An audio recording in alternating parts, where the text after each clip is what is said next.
Ito na yung aparato mo, Boss Richard. Yun, sa wakas, natapos na rin. 3x3. Siya, boss.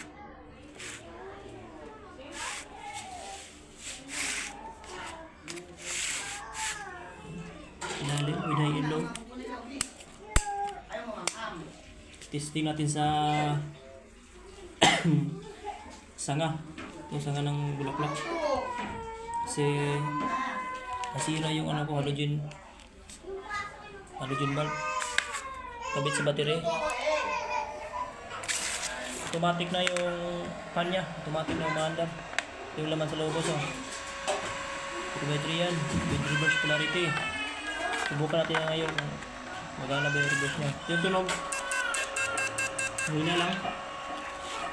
Spark please.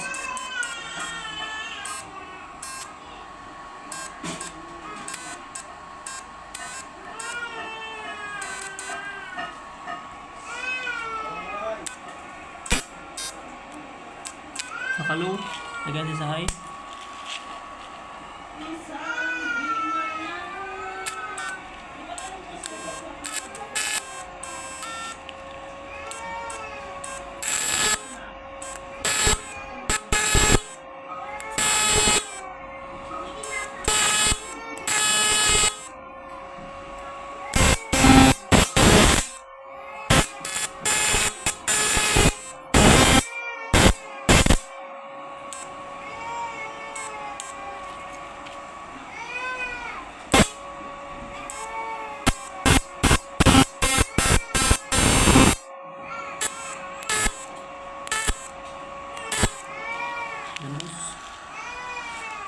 Ito yung switch niya.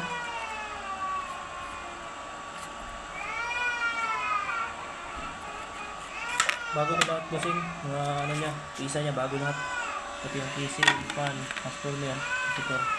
Yung capacitor niya pala ano lang, 2.7 microfarad yung ginamit ko. Pwede ka maglagay ito kung nahihinaan ka. Pwede mong gawing 308. So palitan mo ulit, dagdagan mo. So yung 308, ito nakasirit dito.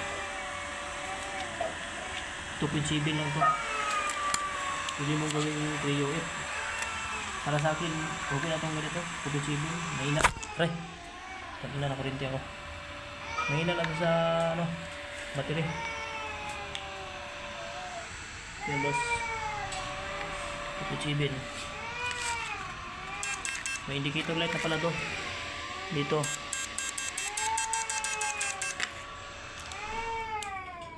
Try nating ano, yung reverse polarity niya.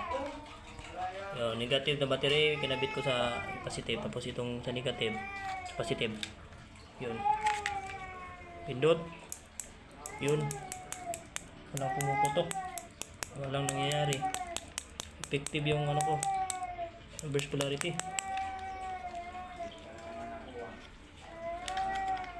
Yun, walang init. Balik pa rin ko lang. Diyan. Tapos dito. Yun, automatic umandar. Okay na itong kanya boss, huwag mo na natanggalin. Iwas ano ka, putok sa MOSFET. Sensitibo kasi itong MOSFET. Kung sobrang sa init, putok yan.